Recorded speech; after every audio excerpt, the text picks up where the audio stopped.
Muito bem, estamos dando sequência ao nosso estudo. Os dias que nós estamos vivendo, alguns destaques no livro de Daniel. Nós estamos já na 6ª parte. Eu gostaria de orar pedindo a bênção de Deus sobre esse nosso momento. Você pode já deixar sua Bíblia aberta em Daniel, capítulo 7.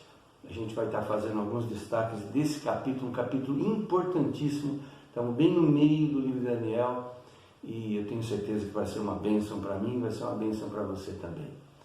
Pai, nesse instante, eu entrego, Deus querido, essa meditação, esse estudo, esse tempo nas tuas mãos. E eu sei, Pai, que de uma forma muito especial e gloriosa, o Senhor fará com que essas verdades eternas possam emergir das páginas da Bíblia, encher o nosso coração e ampliar a nossa visão acerca das coisas que estão acontecendo ao nosso redor.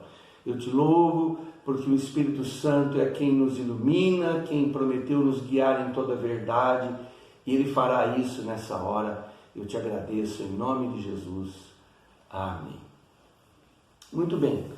Nós terminamos aquele primeira metade do livro de Daniel, fizemos alguns destaques até o capítulo número 6, sendo que no último estudo nós vimos Daniel na cova dos leões. Agora nós estamos no segundo bloco do livro de Daniel e, pelo que você deve ter percebido, esse bloco não segue a ordem cronológica do anterior. Tá? Logo no versículo 1, quando começa o capítulo 7, a gente vê o quê? No primeiro ano de Belsazzar, rei da Babilônia, Daniel teve um sonho. Então esse texto se encaixa lá atrás, no primeiro ano de Belsazzar. Então o que nós vamos ler daqui para frente são as anotações de Daniel que cronologicamente vão se encaixar nos 6 primeiros capítulos lá atrás. Então, na verdade, seriam como se fossem 2 livros. O primeiro de narrativas, o segundo com os sonhos e as visões, tá? Muito bem. Esse capítulo 7, ele contém o sonho de Daniel e a sua interpretação dada pelo anjo ou pelo Espírito Santo, tá? Na verdade, essas visões, esses sonhos, não são enigmas, não são coisas assim obscuras. O que Deus fez aqui foi revelar. Deus está revelando verdades, não somente a Daniel, na época em que ele as teve, mas ele está revelando verdades a nós. Eu confesso que eu demorei muito tempo para me debruçar sobre o livro de Daniel, justamente por conta dessa complexidade de figuras que às vezes parecem dizer mais respeito àquela época do que a nossa, mas isso aí é um mero engano, porque não há nada aqui que seja estranho a nós. Ele fala do mar agitado, ele fala dos 4 ventos, que se refere aos 4 pontos cardeais, ele fala de animais, que são os animais que nós conhecemos até hoje. Não existe nada aqui absurdo, somente o 4º animal é um animal que ele não reconhece, e esse 4º animal vai ficar para uma próxima reunião. Hoje nós vamos falar sobre esses 3 primeiros animais. Então esse texto, ele pertence ao 6º século antes de Cristo, né? Então é normal que a forma, a linguagem, né, do aramaico que foi escrito esse livro, fale mais de perto com o cidadão da época do que a nós. Mas nada na Bíblia há que possa ser considerado algo preso no tempo. A Bíblia não é um livro preso no tempo, como são livros aí que a gente conhece tanto na história, na ciência, na arquitetura, na agronomia. A Bíblia é um livro espiritual, então é um livro solto, é um livro de revelação, é um livro que nos traz luz para entendermos os dias que nós estamos vivendo, né? E esses animais, a gente fica às vezes pensando, né?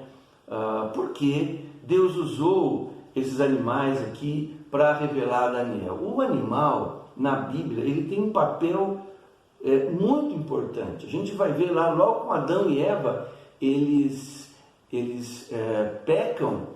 Deus usa peles de animais para cobrir a vergonha deles. Quer dizer, animais já estavam sendo usados por Deus ali. E a gente vê também, depois que as águas de dilúvio começaram a baixar, Deus usou um corvo e uma pomba para falar com Noé que o dilúvio estava chegando ao fim.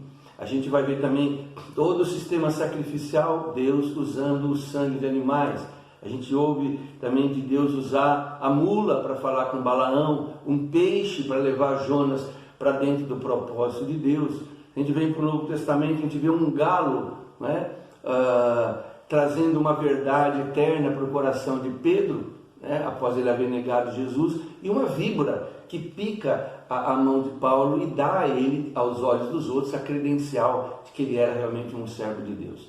A gente está aqui simplesmente resumindo o papel que alguns animais tiveram na revelação bíblica, simplesmente para que você possa ter um outro olhar para o capítulo 7 de Daniel. Ele não é assim alguma coisa absurda, é algo que nós podemos e Deus nos chama para ter acesso. Então vamos dar uma olhada no sonho em si. O sonho de Daniel, ele tem dois momentos, né? No primeiro momento, Daniel vê em sonho o mar agitado, muito agitado, pelos 4 ventos, e surge desse mar agitado 4 animais.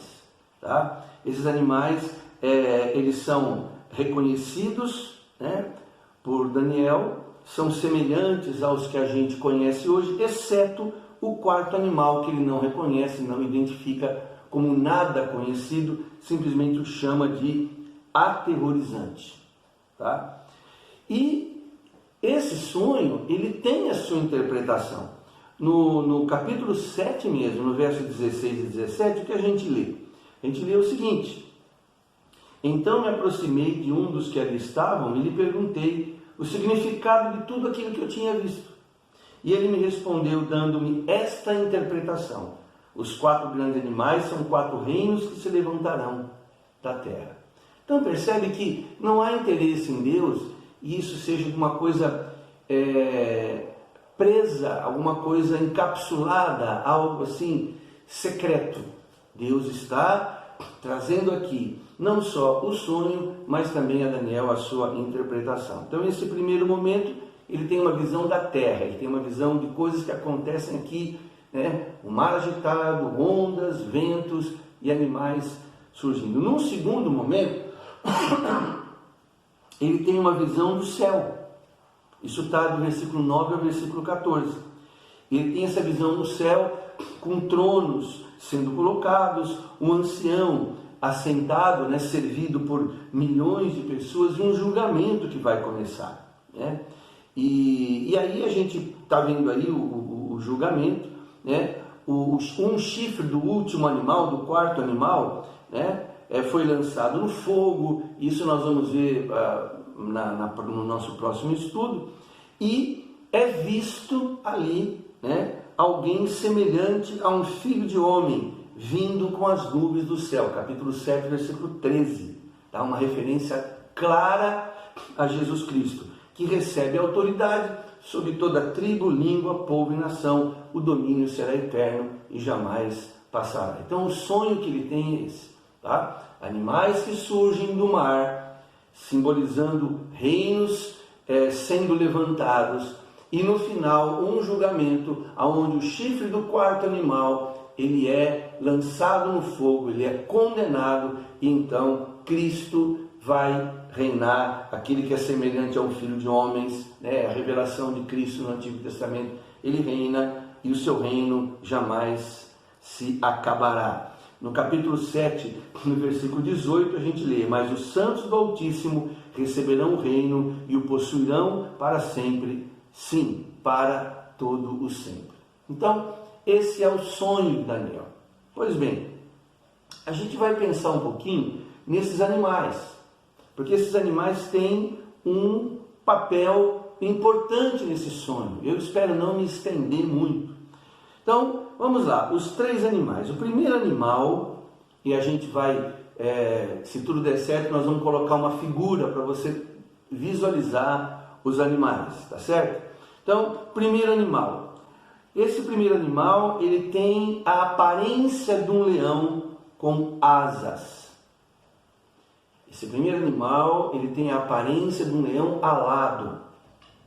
Daniel, capítulo 7, o versículo de número 4. O primeiro parecia um leão e tinha asas de águia. Eu o observei, e em certo momento as suas asas foram arrancadas, ele foi erguido do chão, firmou-se sobre os seus pés como um homem e recebeu um coração de homem. O que esse animal representaria? Ele representa o Império Babilônico, e essa referência a um leão alado cujas asas são arrancadas, depois ele recebe um coração de homem, também é uma referência direta à experiência de humilhação que Nabucodonosor teve.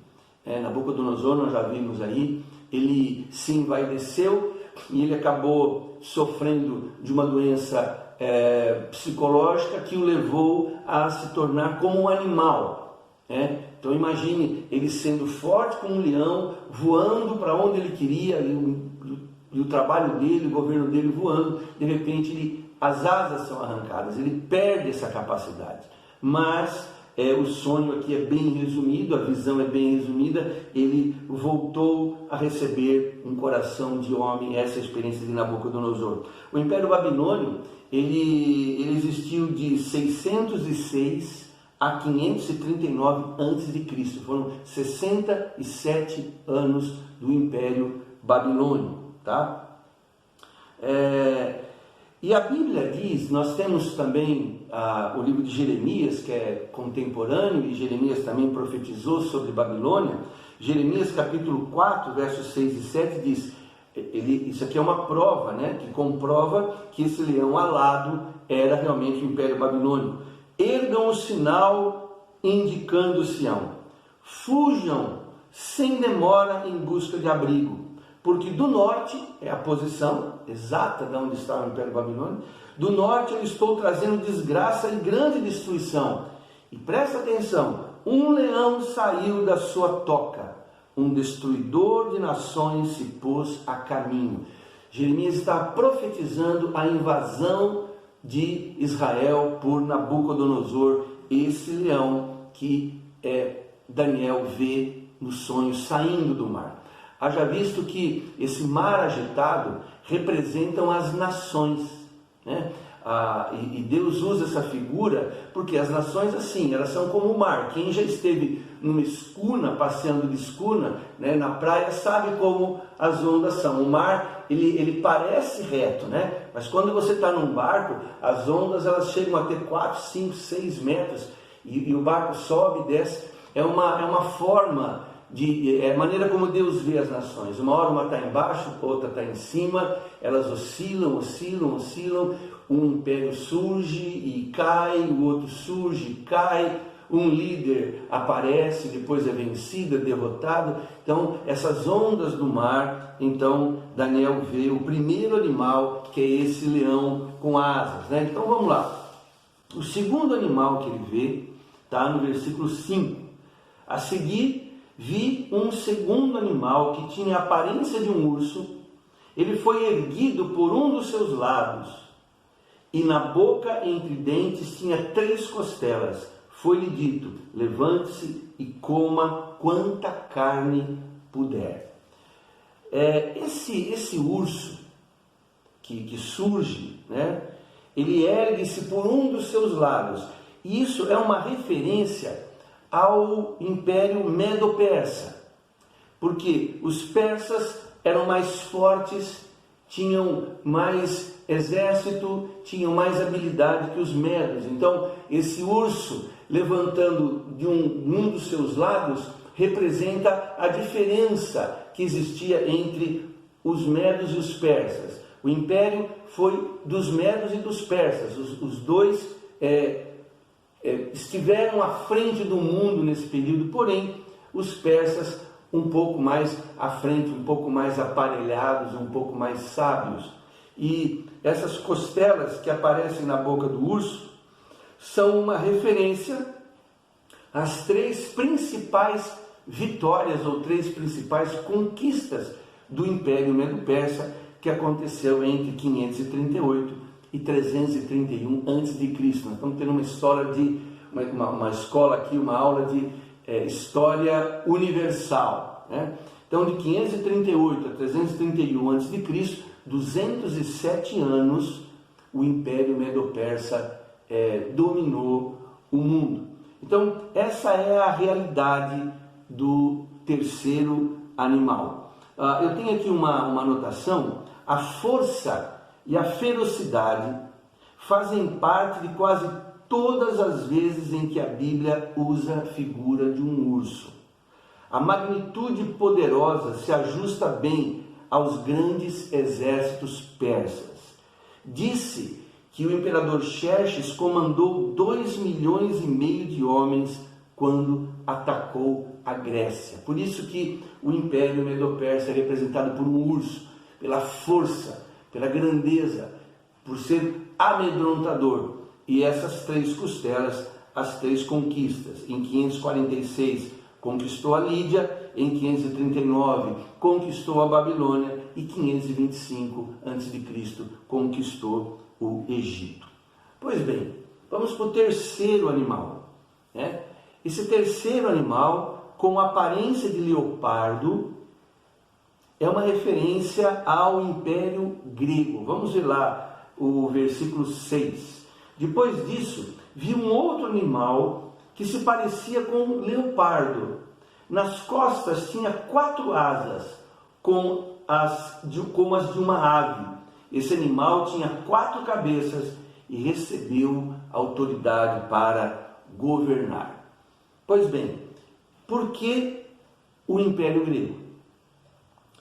331 a 169 a.C., 162 anos, o Império Grego dominou o mundo. E esse animal, ele tem dupla referência à rapidez.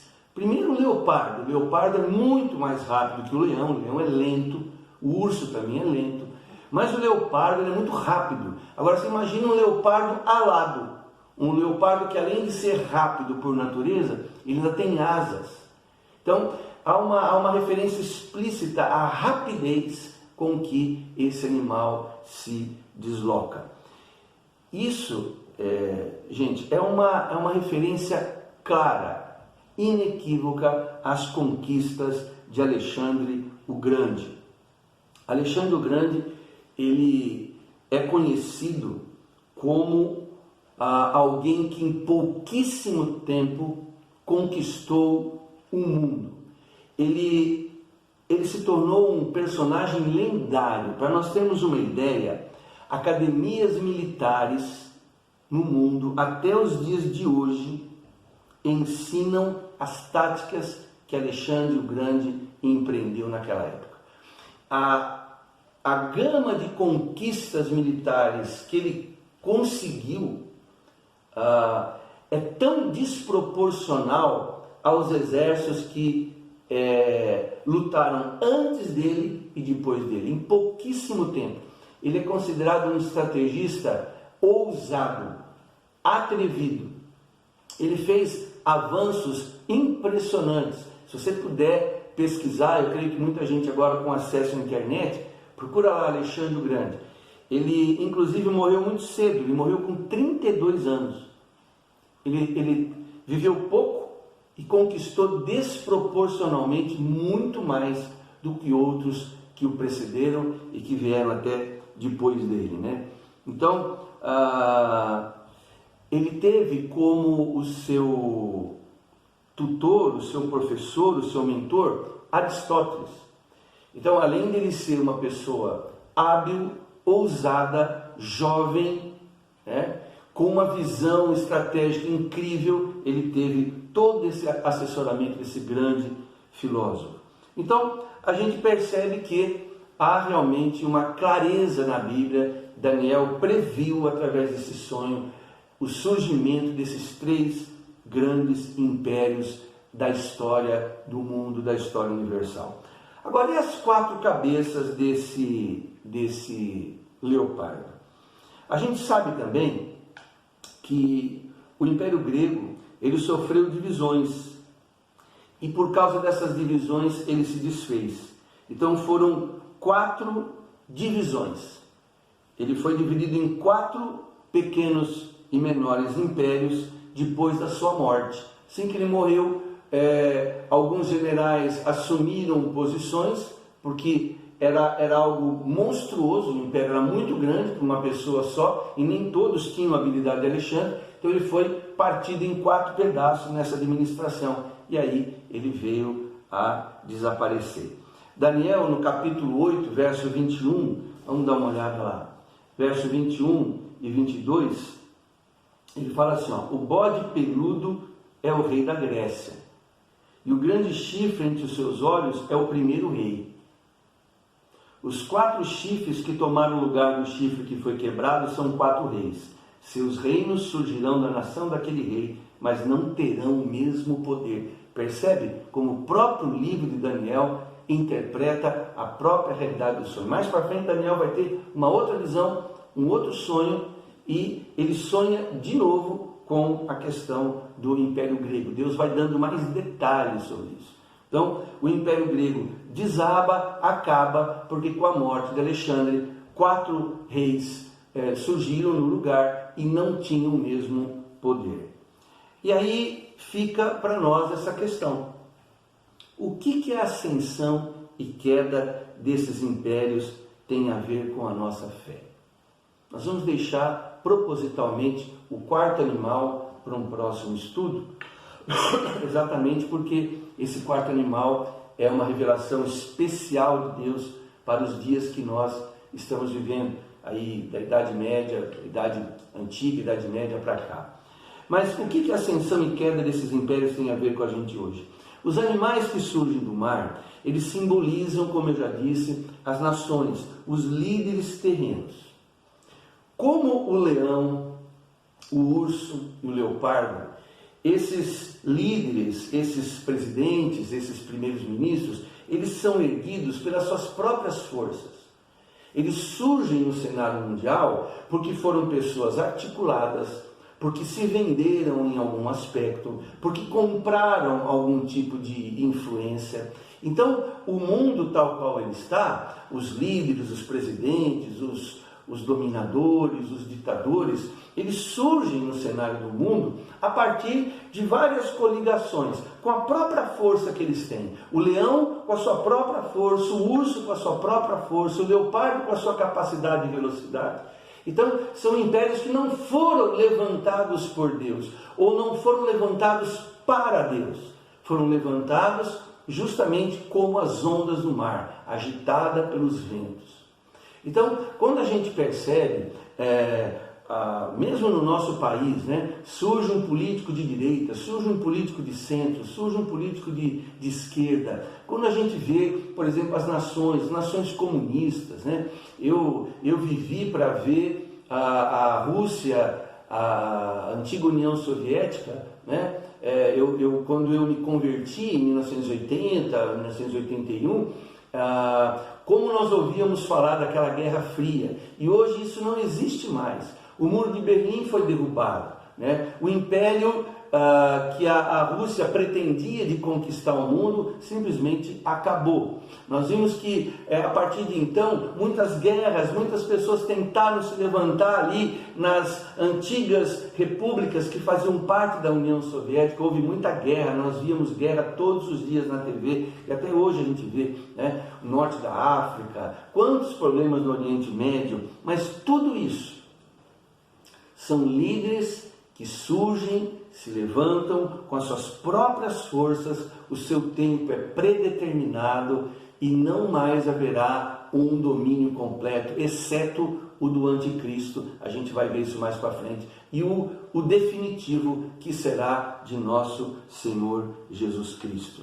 No versículo 14, deixa eu ver se é isso mesmo, capítulo 7, no versículo 14, nós vemos assim: ele recebeu autoridade, glória e o reino. Todos os povos, nações e homens e todas as línguas o adoram. Seu domínio é um domínio eterno que não acabará, e o seu reino jamais será destruído. uma referência a esse parecido com o Filho do Homem que Daniel vê, que é o nosso Senhor Jesus. Pois bem, há muitos que se dizem cristãos, e é aqui que eu gostaria de chegar, mas que vivem como pessoas que fazem parte desse sistema do mundo. Eles não vivem de acordo com o reino de Deus, porque quando Jesus veio ao mundo, ele veio pregando o quê? A vós é chegado o reino dos céus. Então, o reino de Deus já está presente, ele só não está visível, ele só não está plenificado, mas o reino de Deus já está entre nós. Hoje, se nós dizemos a um demônio, sai, em nome de Jesus, ele tem que sair. Quando nós colocamos a mão sobre o enfermo, ele é curado. Quando nós intercedemos por um irmão que está com o casamento sendo destruído, o casamento dele é recuperado. Por quê? Porque o reino de Deus está entre nós. O mundo, as pessoas do mundo não conseguem ver. Lembre-se que Jesus falou, quando dizerem que está aqui ou está lá, o reino de Deus está dentro de vós. Ele está escondido dentro de nós. O reino de Deus está escondido dentro de você. Nós que somos crentes em Jesus, nós trazemos o reino de Deus. O reino de Deus está onde existir uma pessoa que reconhece Jesus como rei. A igreja, os verdadeiros crentes convertidos, reconhecem Jesus como rei. Os reinos ainda têm seus dominadores humanos. Eles ainda têm esses animais que estão aí. Mas quem tem a Cristo no coração e reconhece Jesus como seu verdadeiro rei, não vive como vivem as pessoas do mundo, sem esperança, sem alegria, totalmente à mercê das mudanças de governo. Nós não estamos à deriva no mar desse presente século. Nós estamos na rocha eterna que é Jesus Cristo. Por isso que ele disse que aquele que constrói a sua casa sobre a areia, vem a chuva, vem a água e derruba. Mas quem constrói a sua casa sobre a rocha, a chuva e a água não pode derrubar. Essa rocha que Jesus se refere é aquela pedra que Daniel viu cortada sem auxílio de mãos, que feriu os pés da estátua de Nabucodonosor e derrubou todos aqueles impérios. Então, como é importante isso? Então, há muitos que se dizem cristãos, mas vivem de forma mundana, de forma amedrontada, de forma instável. Agora nós estamos tendo que ficar em casa, alguns estão trabalhando mais em meio período, outros perderam o emprego, outros estão na fila da caixa esperando auxílio do governo. Há toda uma instabilidade, há toda uma agitação. Mas se você é cristão, se você teme a Deus, se Jesus Cristo é seu rei, se você obedece somente a Cristo, se toda vez que uma ordem humana se choca com uma ordem de Jesus, você obedece Jesus, você é um súdito do reino de Deus, com certeza você vai ser aquela pessoa que Jesus disse, bem-estar, servo bom e fiel, sobre o pouco fosse fiel, sobre o muito te colocarei, entra no reino e no gozo do teu Senhor. O apóstolo Paulo, nos seus dias, ele disse algo mais ou menos assim, Filipenses 3, 17 a 21, irmãos, sede imitadores meus, e observai os que andam segundo o modelo que tendes em nós, pois muitos andam entre nós, dos quais repetidamente vos disse, e agora digo de novo, até chorando, que são inimigos da cruz de Cristo. O destino deles é a perdição. O Deus deles é o ventre. E a glória deles está na sua infâmia, visto que só se preocupam com as coisas terrenas. Mas a nossa pátria está no céu. O apóstolo Paulo diz isso. É uma referência clara àqueles que têm o nome no rol de membros, muitas vezes participam de uma santa ceia, tem o costume de ouvir algum louvor de vez em quando, acompanha até mesmo a programação da igreja na internet, tem um exemplar da Bíblia em casa, mas não são definitivamente pessoas dos súditos do reino de Deus. Eles estão à mercê das enxurradas, das más notícias, das influências. Eles dançam conforme a música. Tocou funk, ele dança funk. Tocou valsa, ele dança valsa. Tocou louvor, ele canta louvor. Ele é uma pessoa do século. Ele não tem nenhuma radicalidade em relação ao reino de Deus. Vamos prestar atenção nisso, vamos pensar até que ponto esse mundo tem tido influência sobre nós. Tudo que você vê na TV, seja na esfera do poder militar ou financeiro, seja no luxo, na ostentação dos poderosos, seja no campo do entretenimento, né? Daqueles que detêm domínio sobre os povos, domínio sobre as gerações, tudo isso vai passar. O único reino que permanecerá é o reino de nosso Senhor Jesus Cristo. Ele mesmo já trouxe em pessoa esse reino no mundo, ele está presente e um dia vai se tornar conhecido de todas as nações. Já pensou? Que dia maravilhoso, a hora que Jesus se revelar. A Bíblia diz que os povos da terra se lamentarão. Hoje, sabe quem é Jesus para as pessoas do mundo? Ele é um coitado, que nasceu pobrezinho, nasceu de uma menina de 16, 17 anos, né? Chamam ele de menino Jesus, choram toda vez que na Páscoa assiste uma representação dele morrendo na cruz, coitado. Mas essas pessoas não têm a revelação que a Bíblia dá, de que há um reino que ainda não ganhou sua plenitude, está no mundo, né? É uma pérola que alguém encontra que está lá, escondida no terreno. O reino de Deus ainda está escondido, está guardado. Algumas pessoas estão descobrindo, algumas pessoas estão encontrando. O Evangelho chegou até você. É uma pérola de grande valor. O apóstolo Paulo disse: nós temos um tesouro num vaso de barro. Esse vaso é de barro, mas o que tem aqui dentro é um tesouro. Você também é um vaso de barro, mas o que você tem aí no seu coraçãozinho é algo precioso, é valioso. Então, aqui em 1 Coríntios capítulo 7, 29 a 31, a gente vê Paulo fazendo esse fechamento. Isso, porém, vos digo, irmãos, o tempo se abrevia, e o que resta é que não só os casados sejam como se não fossem, mas também os que choram como se não chorassem, os que se alegram como se não se alegrassem, os que compram como se nada possuíssem, e os que se utilizam desse mundo como se dele não usassem, porque a aparência desse mundo passa. A aparência dos grandes e poderosos do passado acabou. Hoje você os vê em museus e muito daquilo que eles construíram, tanto o primeiro animal, o segundo, o terceiro, Nabucodonosor, Ciro ou Alexandre, são ruínas os seus impérios, né? E nós estamos vendo hoje, por meio dessa pandemia, estádios de futebol vazio, teatros às moscas, centros de convenções fechados, shopping center sem ninguém, ruas e avenidas badaladas das grandes capitais sem movimento algum. A aparência desse mundo está passando. A bela aparência da estátua de Nabucodonosor já ficou para trás. A glória de Ciro, imperador persa, também passou. O espetacular e a veloz atividade militar de Alexandre o Grande também acabou. Um simples invertebrado, um vírus microscópio, coloca todo mundo dentro de casa. Onde estão os poderosos desse século? Atrás de uma máscara, dentro de casa, não podendo sair às ruas, não podendo ter uma vida normal. Tudo desse mundo vai passar. E onde está o verdadeiro cristão? Você é um verdadeiro cristão?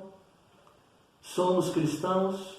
Onde nós devemos estar? Estamos seguindo a Cristo e adorando aquele que vive e reina pelos séculos dos séculos. E Ele prometeu, Ele vai voltar. Na próxima etapa a gente vai fixar o nosso olhar nesse quarto animal. E eu chamo você para estar com a gente. Deus te abençoe. Até a próxima, em nome de Jesus.